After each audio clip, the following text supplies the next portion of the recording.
Die wahren Ursachen der natürlichen Wirkungen und Begebenheiten sind oftmals von den Gründen darauf gefußen, von den Versuchen.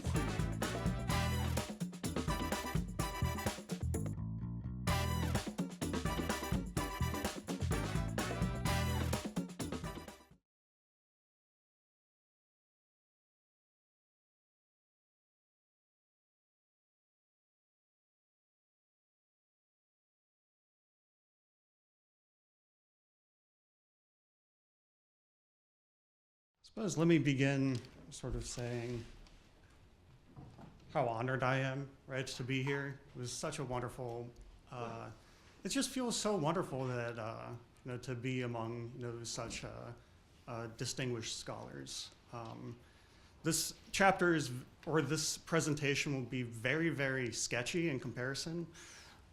It might end up being a chapter in my dissertation, but depending on how it develops in light of sort of this presentation, it may or may not actually be included. I'm sort of far out of my comfort zone. Most of what I've been studying in the last few years, right, has been pretty much exclusively Kant, right? So it's only in the last 6 or 7 months that I've really paid my dues to do Châtelet. So I'm far out of my comfort zone, and sort of, as a result, I'm sort of trying to spend more time in this presentation on Du Châtelet, right, to sort of solicit helpful feedback. So the paper, that sort of, to which this presentation corresponds, we'll have more info on Kant. So yeah. So here's what the sort of main thing I'm doing here. Oh, maybe I should not. Could you turn the light on? Oh, if you may, or turn it off in some way. So this is what the text will look like. All right.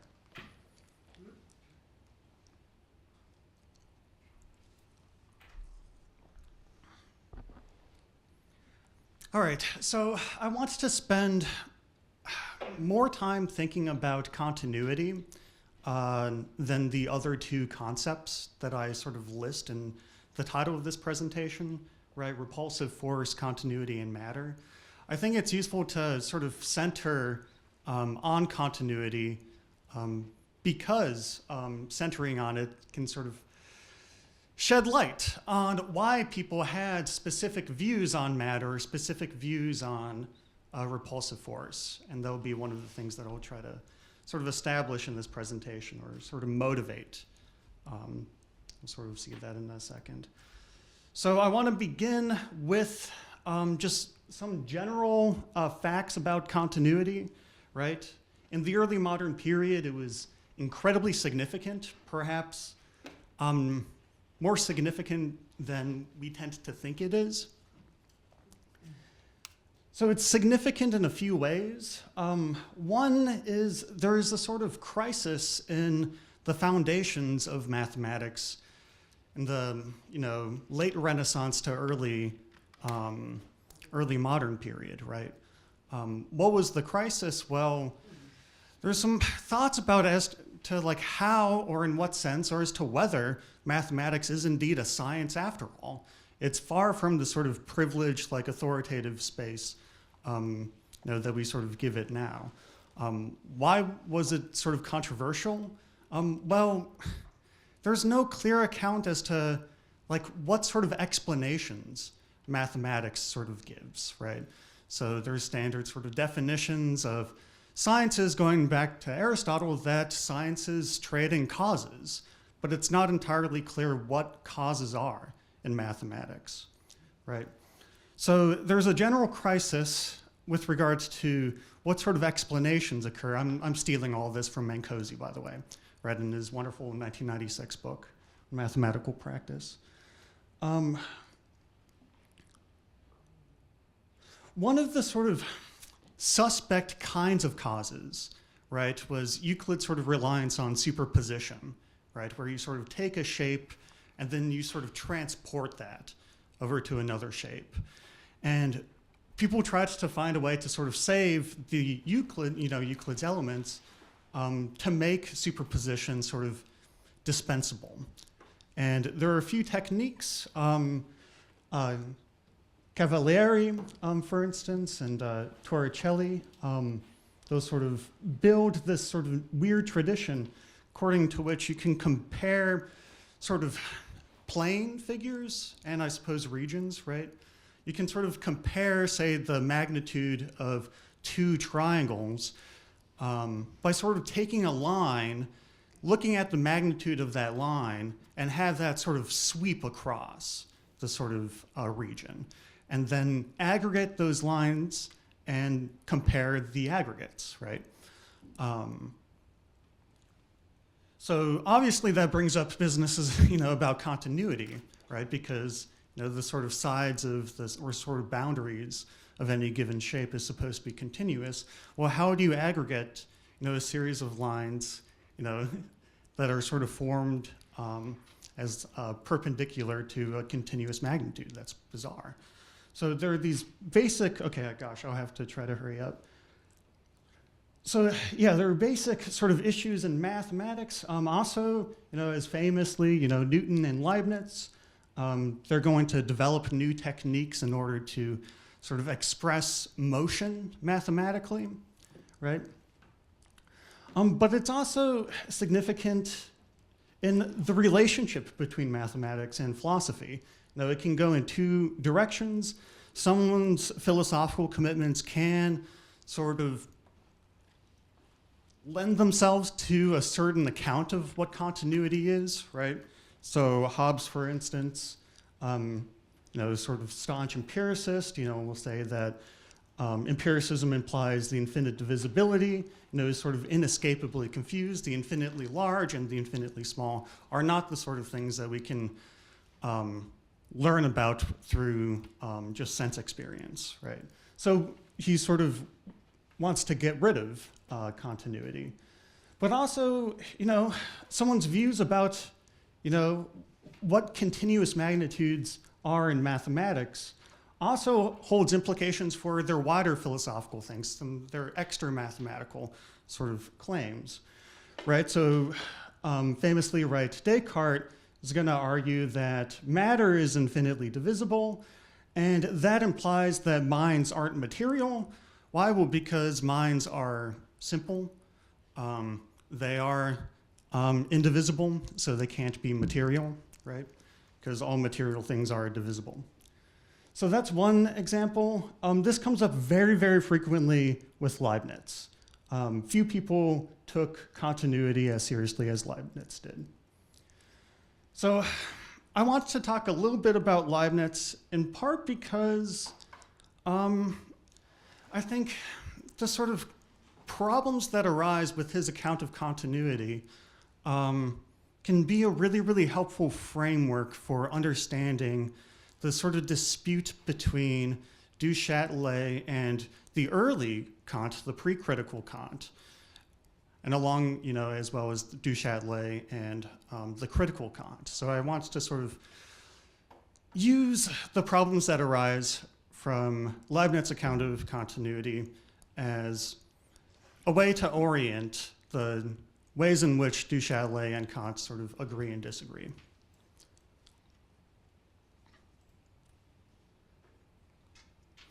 All right, so I'm gonna do my best not to get too stuck in the details. Details don't jive well with presentations. They jive better for text. But you know what, I already made this part of the presentation, so we'll just kind of go along with it. I'm gonna give a pretty long argument that's supposed to establish for Leibniz that both the Newtonians and the Cartesians are wrong about the relationship between substances and extensions, right? And he will sort of establish or think, sort of try to establish that ultimately what substances are non-spatial and indivisible. So the argument takes the form of a sort of reductio. The first premise, this is uncontroversial. To be a substance is to exist. No one is going to say that there can be non-existing substances. That's bizarre. The second premise, right, is that a substance, call that substance S. Substance S's essence is to be spatial. This is the thing that both Newton and Descartes are going to hold. Now, of course, this is not all substances, but at least some substances, right? So you can think absolute space is a substance, or you might think that the essence of matter is to be extended, right? So that's premise 2. That'll end up being the one, of course, that Leibniz denies. All right, this is also an uncontroversial sort of premise. All spatial magnitudes are infinitely divisible. We'll see that there are different sort of tweaks on what continuity means, but it's sort of common ground that infinite divisibility is required for magnitudes to be continuous. There might be additional properties, but this is certainly necessary. So all spatial magnitudes are infinitely divisible.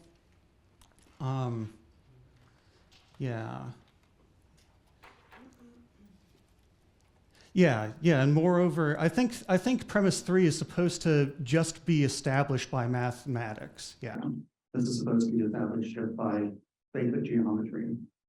You would have to radically revise Euclid if you want to deny premise 3, so that's not controversial. So here's a, first conclusion, S is infinitely divisible, right? Okay, not super surprising. Now here's premise 4, right? If something infinitely divisible exists, then it is an existing whole without existing basic parts, right? This should be, it's sort of analytic, right, of infinite divisibility. A reminder, right, infinite divisibility is not supposed to be an actual sort of infinity. It sort of invokes a potential infinity. So by saying that, a magnitude is potentially infinitely divisible, with sort of, then it is an existing whole without existing basic parts. Yeah, then there could not be an actual infinity of basic parts. Yeah, this is sort of analytic, and it's also something that I don't know of any major thinker in the time who would disagree with it. Oh yeah, you can think of another way for sort of expert mathematicians nowadays. It's sort of difficult to sort of get one's head around this. My advisor keeps on reminding me because it's hard, and I'm not even an expert mathematician. Continuous magnitudes like lines aren't composed of points. This is far before like Dedekind Cantor, right? And we don't understand the number of those points as sort of corresponding to what are they, the real numbers, right? This is far before the arithmetization of mathematics, and indeed points aren't even parts of say lines or something. They're boundaries of lines. Notice that means that a continuous magnitude can't have proper parts. Okay, but that's incidental. All right, premise 5, if a whole exists, then its basic parts exist. Okay, fine. The idea here is that wholes are sort of, the existence of a whole, is sort of metaphysically dependent on its parts. If something is infinitely divisible, then it doesn't exist. That's the sort of second conclusion. Okay, something is infinitely divisible, then it doesn't exist. Why? Well, because if something is infinite, if something infinitely divisible exists, then it is an existing whole without existing parts. But we've just seen by premise 5 that sort of thing is incoherent. So, by modus tollens, if something, something does not exist. As a preview for coming attractions, this is one of the motivations for why Châtelet is going to say these sort of things are fictions, right? They don't exist in the sort of robust sense. Right? So, as Kant exists, well, here's the problem. Conclusion 3 contradicts premise 1. As Kant exists, but to be a substance is to exist. So we have to get rid of one of these premises. Something's wrong. Well, we saw that, the only real controversial sort of premise is premise 2. So Leibniz is going to reject premise 2. He's going to say that a substance, essence is to be spatial. That's not true. So no substance can be spatial, right? That's a pretty strong conclusion, right? No substance. It's not the case that some substance can be spatial. Okay. So there's significant fallout, right? A key one is that it rules out alternative accounts of the applicability of mathematics to, say, physics, right? I'll sort of explain why it sort of rules out the sort of major alternatives, or at the time, the existing alternatives prior to Leibniz. I suppose here's a reminder. The science of math is the science of magnitudes in general, right? That's the sort of domain of mathematics at the time, right? And the domain of physics, right, is bodies. This is something I also sort of steal from grading, right? The subject matter of physics is bodies. Well, what are bodies? Well, bodies are spatial things that are sort of organized in some special way. Typically, the way that they're organized is explained in terms of forces, some kind. So the alternative account sort of gives a very neat idea for how we can mathematize both these forces and the sort of objects that those forces sort of aggregate, right? If matter, for instance, if the essence of some sort of substance is extension, right? That means that any property that that object has also has to be sort of modes of extension, right? So you can think of, say, Descartes, like an analogy would be with Descartes, like, the mind is essentially a thinking thing. So every sort of thing that you do as a mind has to be some variation of thoughts. You can't have a non-thought sort of experience.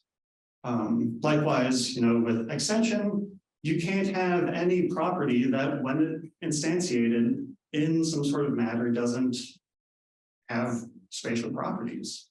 So you can think maybe redness is not spatial, but as soon as redness is instantiated in some sort of body, then the sort of distribution of the color of redness has to be spatial. But if you deny the sort of essence, that spatial, properties are not essential to a substance, you don't get that guarantee. So Descartes, right, is going to say that a body's shape is sort of a mixture between, the sort of extension of something and its impenetrability, or impenetrability, or action by contact. So that's the sort of a body for him. Newton, right, attractive repulsive forces. These are the things that are sort of responsible for a body's motion in space. As we know, like a being's motion and their motion constitutes a body in sort of respect for Newton. So if you don't have this sort of link, essential link between spatiality and substance, you can't really guarantee that there's going to be these that you will be able to say that one's power, one sort of force on the body is sort of continuous, or that it's indeed, the thing that's being organized is continuous. So we don't have a guarantee that math is applicable to physics. Oh no. So what is sort of Leibniz alternative? Well, in brief sketch, there is no material substances, right? So material, the basic sort of substances can't be spatial. This is sort of implied. This is the conclusion of the argument that I sort of went over. They're not continuous. I don't want us to get into that. They're indivisible, right? They're constantly isolated from other basic substances. Motivating these other ones are just going to get me far too into Leibniz, and I am by no means an expert on Leibniz. I'm eager to talk about him since this is indeed a hole in my knowledge. His account is something weird. It's something like these substances give rise to space. They give rise to power. So therefore, they sort of give rise to bodies. And again, I'm thinking about bodies in terms of sort of spatial entities that are sort of organized by means of some sort of power. All right. They give rise to these sort of things. Okay, so we have one part of the picture. Well, how do we know that these bodies are continuous? Okay, well, they're governed by the law of continuity. I don't want to get into that, again, because I don't really know. But it's a key piece to his sort of answer for how we can apply mathematics to physics. All right. So there are some sort of challenges here, to make mathematics applicable to physics. One must solve two problems.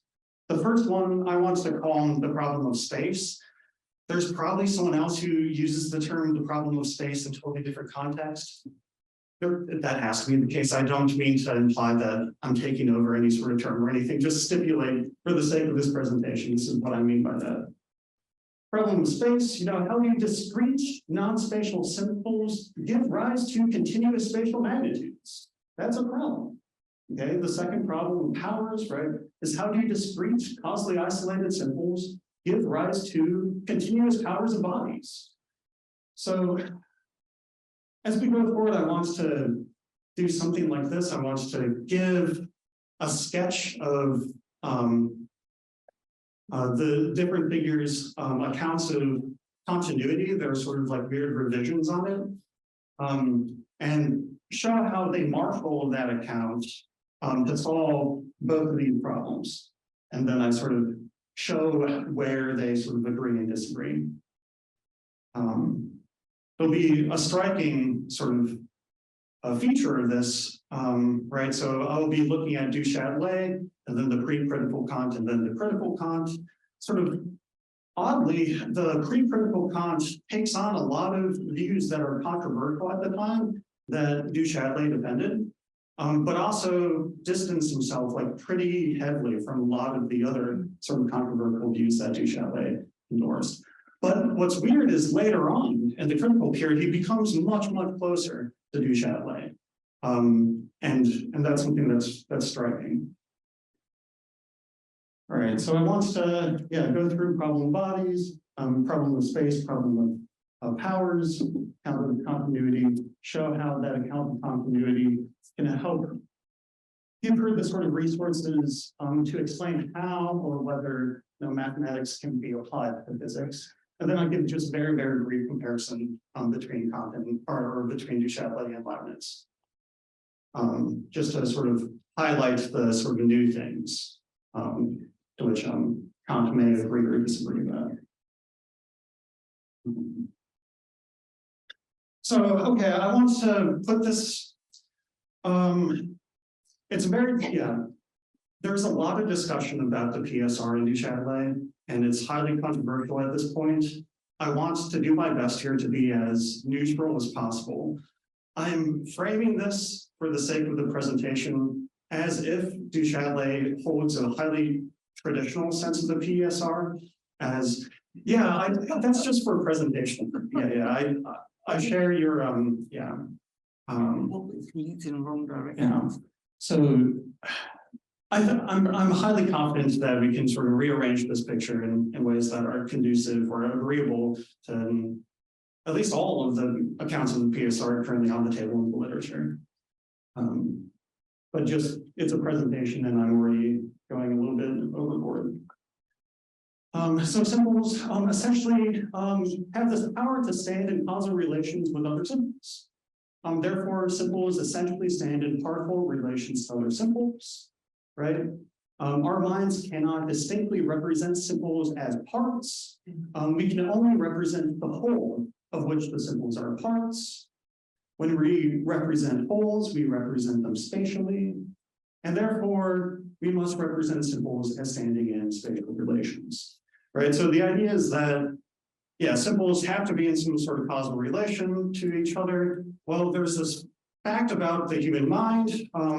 We're just too stupid to distinctly see all of the symbols just on their own. The only way that we can understand them is sort of blending them together. And when we blend them together, we're thinking about the sort of collection of causal relations between, among these sort of symbols. Something sort of striking is this is related, or this is like pretty friendly to at least some interpretations of transcendental idealism, according to which you only know relational properties. Sort of curious. All right.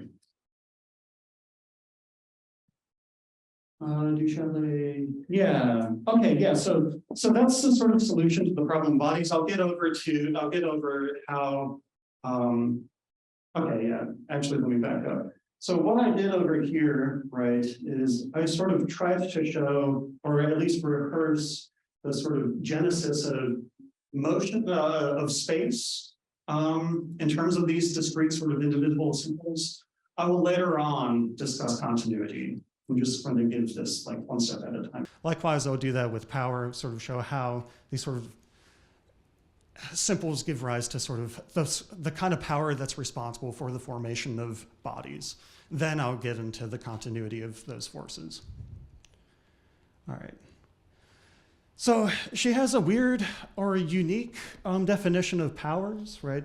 The power, right, is the possibility of a sort of action. Force is the reason why an action occurs, and resistance is the reason why an action fails to occur. This is about as basic as we can get when we think about the sort of methodology of Du Châtelet and the sort of reliance that she has on the PSR. It's either, yeah, everything happens for a reason, so there's a reason why it happened or a reason why it didn't happen.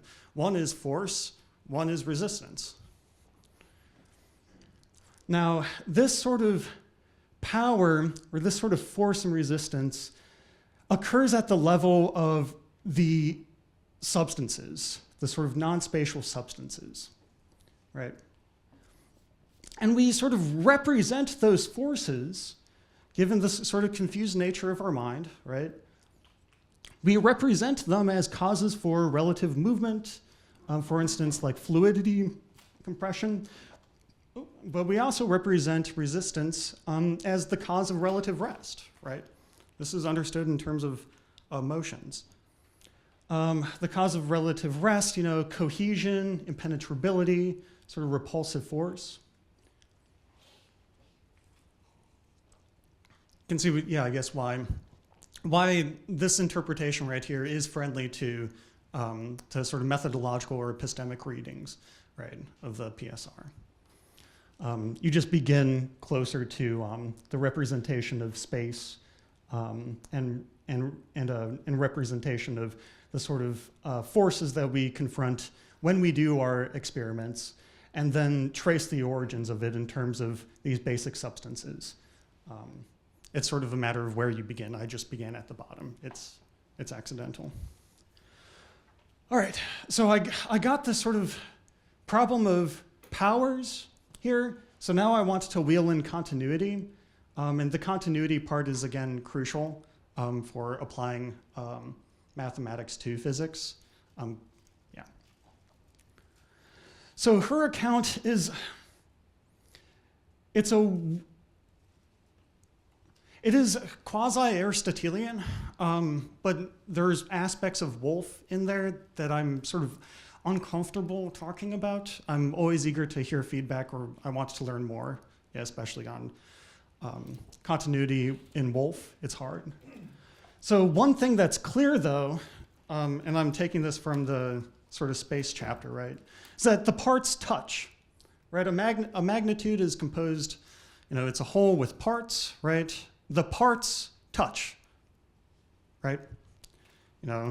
Here's a thing and here's a thing, and they touch. You can't have discrete objects, be continuous. This is anti-Dedekind Cantor, right? They touch.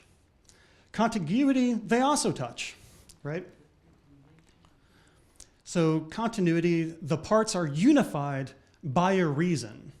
So there's this viscosity involved with continuity. And this is the heavily Aristotelian part here. And this, one thing that Aristotle is weird about is he discusses continuity as there being this force thing of unifying, say, a series of lines, right? Something unifies it, something glues it together, as it were. But he doesn't really give what that mathematical property is, what that kind of fusion property is. I don't know what that would even be. It would be a sort of mysterious mathematical entity. But Du Châtelet gives a very, very general sort of account for what unifies this thing, and it's for a reason. And that reason stops us from doing these two things, placing anything between the two parts, right? So if I have, say, a sort of line, I can't just add a new thing, between any given sub-line segment, right? You can't put anything between two parts, but you also can't sort of pull them apart. You can't sort of create gaps. Whoops. Now, contiguity, this is the big difference. The parts aren't unified. Yeah. A continuous or a contiguous thing can be like this. My two hands here. Well, I can separate them pretty easily. One way to think about this is something that Stu, a lovely example from Stuart, is you can think of a piece of bread. When you bake bread and the two sort of pieces are a little bit too close together, and when you bake them, they sort of rise and sort of mush into each other, that's the sort of property that's involved with continuity, but not contiguity, right? And contiguous things, they're not smushed. So the separation of parts is merely possible. They're always possibly divisible. Separation of parts is actual. There's actually, the parts of a given magnitude is actually divided, not infinitely so, but into a finite number of parts. So that's the sort of broad thing. There is this bonus thing that she does talk about, and this is, red flags, of course, for those of you who are steeped in Wolff, and this has been mentioned before, is this business about ordering is required. There's something odd, the parts are uniformed by a reason, which stops us from placing anything between two parts. It's sort of a trivial addition to say anything in any order. Like, I'm sort of confused about what work in any order does when it already just precludes the possibility of adding anything, regardless of the order. I'm eager to hear about that, yeah. Here's a sort of interpretation I want to give of what the smallest bodies might look like for Du Châtelet. She does not explicitly put this is just an interpretation to sort of make sense of the following claim. Matter is continuous, but bodies ultimately issue into a finite number of discrete parts. How do we make sense of that? What I want to say is something like this. The smallest representation of a body would be a line between 2 points. We sort of represent the causal relation between two simples as the line between 2 points. Those points aren't exactly spatial. They're not parts of the line or anything. They're the boundaries of the line. Euclid defines them as partless things. So we sort of represent that causal relation in terms of the relationship between 2 points, in this case, a line. Of course, she doesn't think, du Châtelet recognizes that we live in a 3D world, so it's not just 2. There's probably, what do you need, 1, 2, 3, 4 points in some sort of arrangement, but just ease of simplicity here. I'm just talking about lines. The line is continuous, right? This is an easy property. The line itself is continuous, so the smallest body is represented as continuous, right? Its parts touch, the different lines, subsegments of lines, right? The parts are unified by a reason. Well, it's the resisting force. And that resisting force is cashed out in terms of the impenetrability of the body that's sort of represented as this line. So we can represent this force in terms of the shape of discrete impenetrable bodies that yields a sort of applicability of the forces. You can think about it in terms of its effects, the sort of space that precludes the penetrability of other bodies. And separation is merely possible. So this sort of smallest possible line segment, the smallest possible bit of a body that we can represent, which is namely some sort of aggregate of causally connected simples, contains all 3 properties that I mentioned before of continua. Separation is merely possible. I suppose one last thing I should say about this is it is possible for us to sever the connection between these two, or perhaps represent the lack of connection between 2 simples, right? It would be possible for, say, an infinitely intelligent being to represent the parts distinctly, or I shouldn't say parts, like the aggregate of causally connected simples distinctly. And when that happens, there's no representation of space at hand. So it is indeed possible for us to sever this sort of connection between simples that we represent as a line. And when we do that, we can perhaps divide or separate the line. But when we do that, the spatial relation is annihilated. So it is always just merely possible to divide the line.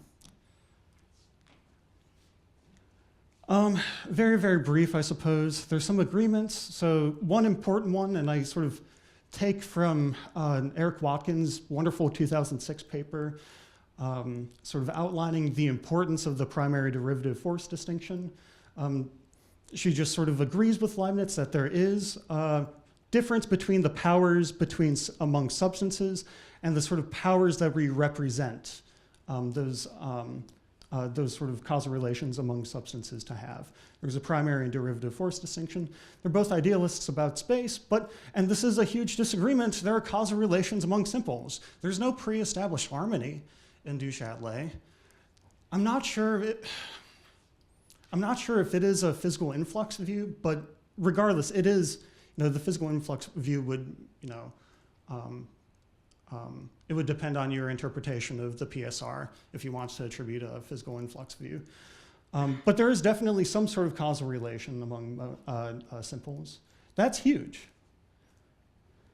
Causal relations are necessary for the representation of space. Part-whole relations are inextricably linked to space. So these are sort of the disagreements, I guess. How much time do I have left? Oh gosh, okay, yeah. Okay, I'll hurry up. So simples essentially have the power of repulsive force for the pre-critical Kant. Thankfully, a lot of people, or at least a large cluster of people, have written on the pre-critical Kant's view of matter. So I'm not going to go terribly quick, but also Kant doesn't really have an account of continuity nearly as sophisticated as du Châtelet does. So simples essentially have the power of repulsive force. Repulsive force, that is just the resistance to another simple from occupying the same space as it. This force has an intensity, a degree. These are sort of just bald claims and definitions. Simples stand in spatial relations. Okay, yeah, so that's the problem of powers. They have this power. That power is an intensive magnitude. And that stops, okay, whatever.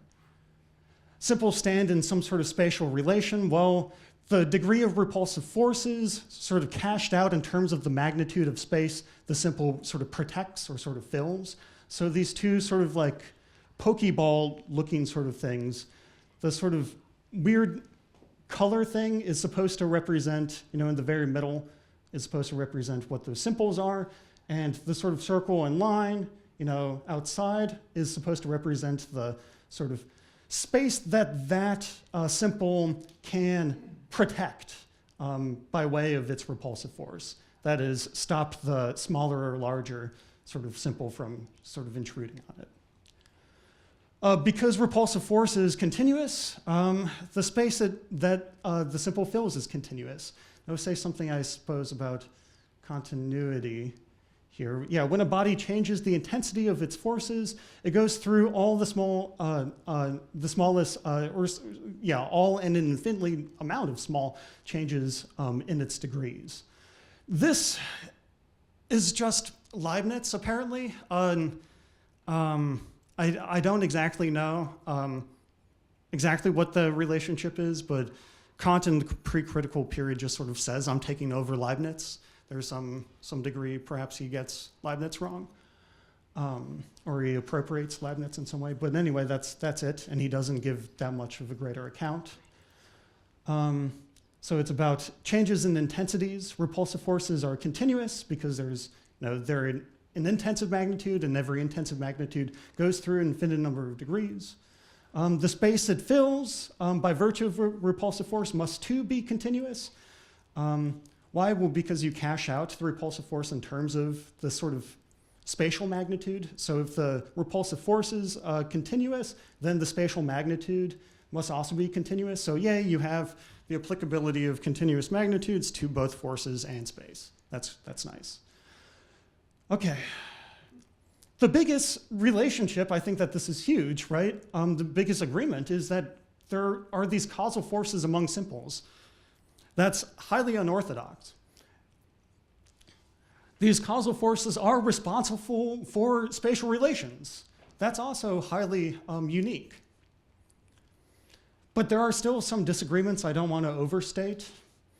And this is huge. Kant does not have a primary derivative force distinction. These things are indeed, he calls physical monads, right? Physical simples. And the sort of forces that the simples have just are repulsive forces. They just are physical forces. So there's no real distinction there. Surprisingly, you might be surprised to hear that Kant just is a realist about space in the pre-critical period. And this is, a big contrast, right, with du Châtelet. All right, so in the brief time I have, I'll try to run through Kant. Thankfully, again, thankfully, depending on your point of view, right? A lot of people have written on Kant. So this sort of discussion is well treated in the literature. It's not as well treated as, say, Kant's discussion of the transcendental aesthetic. But there are sections of the metaphysical foundations that have, I guess, recently have given a lot of, I've heard talks recently, and at least there are 3 papers that came out in the last year that discusses precisely this sort of passage that I want to bring up. So I'm not going to go terribly quick. I'm not going to go terribly slow. Or I'll try not to. So, we have a pure intuition of space. This is, I'm going to talk about, the critical Kant solution to the problem of space, right? The problem of space, right, is, how do these discrete, indivisible simples give rise to continuous spatial magnitudes, right? So how does he solve that? Well, we have a pure intuition of space. I don't want to talk about intuition because that's also highly controversial. But regardless, space is continuous. We also have these categories, right? Let's focus on a couple. The categories of quantity, right? Unity, plurality, totality. These are all things that structure our concepts in the same way that space structures all of our intuitions, right? Such that everything we intuit is spatial. The categories structure our concepts, such that everything we conceive of has to be, species of these categories. We apply these categories to our intuitions, right, to gain cognition, right? When we apply the categories to the categories of quantity to space, we represent extensive magnitudes. Space is a continuum, so extensive magnitudes are continua. This is very, very sloppy, but it's not super relevant. And also it's been gone over so frequently. When we do not apply the categories to our intuitions, we at best gain beliefs, but not knowledge, right?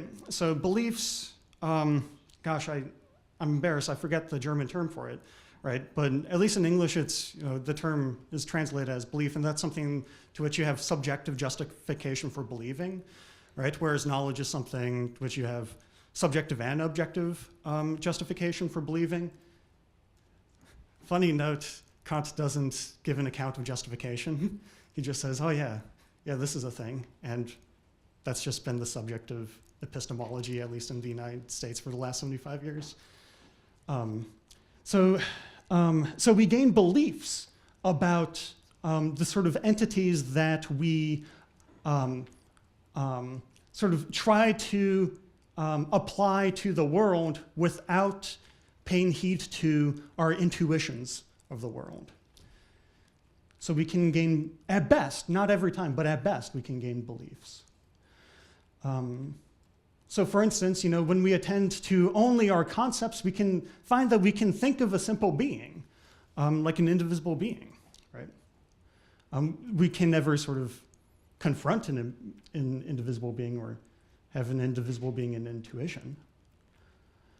So that's sort of how we're supposed to get space.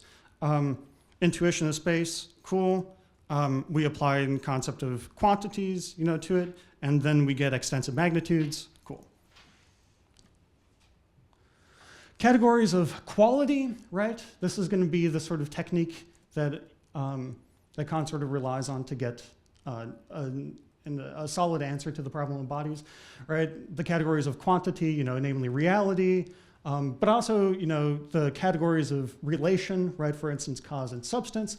These, like the category of quantities, or the categories under the heading of quantities, also structure our concepts, right? And we apply these categories to our intuitions to gain cognition.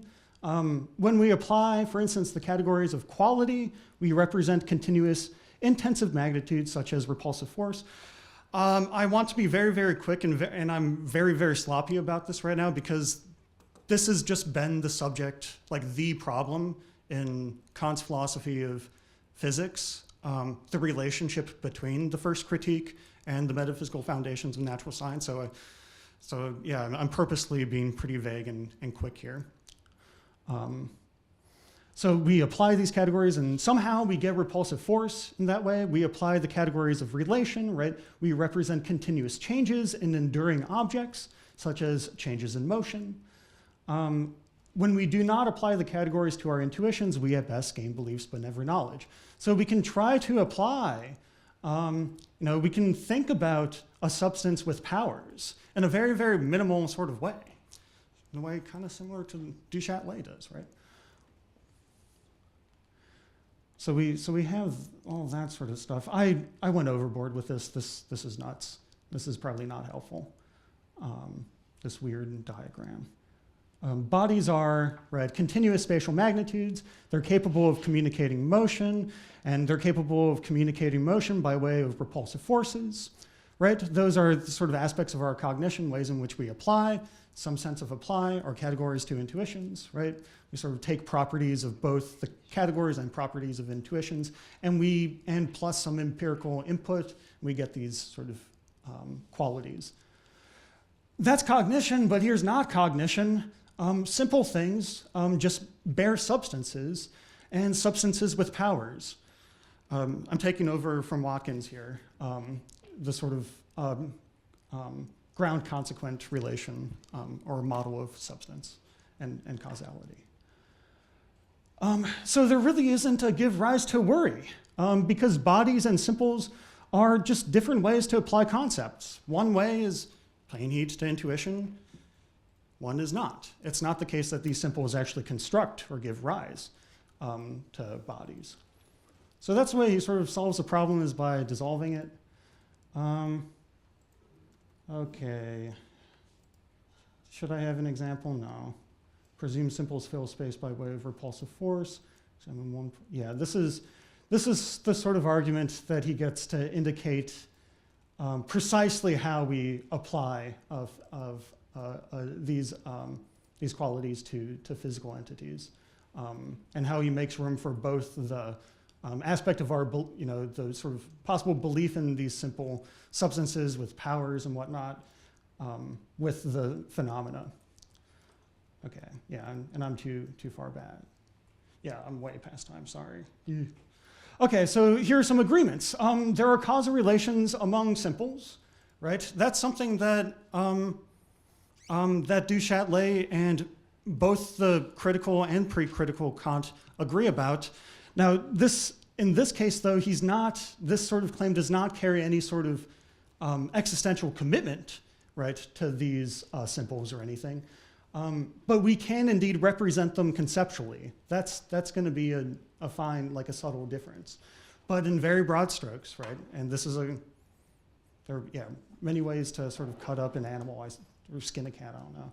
There are causal relations among monads. That's something that they both agree on. Now, this is weird. Kant used to deny, but now he accepts this primary derivative force distinction. One, is the sort of forces or powers that we can represent when we're not paying heed to intuition, and the other is when we do. So in the sense that there are these two different forces. They're both idealists about space. I don't want to talk about transcendental idealism, so I don't know. But in some sense, they are idealists about space. Part-whole relations are inextricably linked to space. This is the sort of connection between the categories of quantity and quality, right? And how we apply those two intuitions, right? They're both ways in which we structure objects in terms of part-whole relationships. But there are disagreements, and even this I'm not sure. I'm not sure about. The causal relations are necessary for the representation of space. That's going to get into the conceptualism, non-conceptualism debates in sort of the weeds of Kant literature, and also sort of depend on what notion of space we're thinking about, or yeah. So those are sort of major. That is one big disagreement. I wanted to say, in conclusion, right, that there's it's striking that the pre-critical Kant agreed with some of the most controversial parts of Du Châtelet's account of, or Du Châtelet's sort of solution to the problem of powers and problem of space, right? Causal relations among simples give rise to spatial relations. That's huge. The critical Kant comes around to Du Châtelet's positions on primary derivative forces, idealism.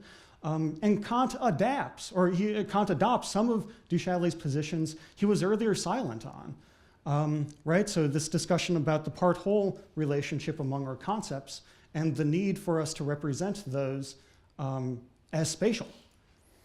Now, I guess I don't want to overstate the sort of similarities. There are many, many other sort of categories that one can think about when one thinks about the relationship between these figures. But at least when it's framed in terms of the specific argument and highly influential argument, this is sort of where they stand in relation to each other. So that's what I have. Again, this is an honor. Thank you very much. That's all I have.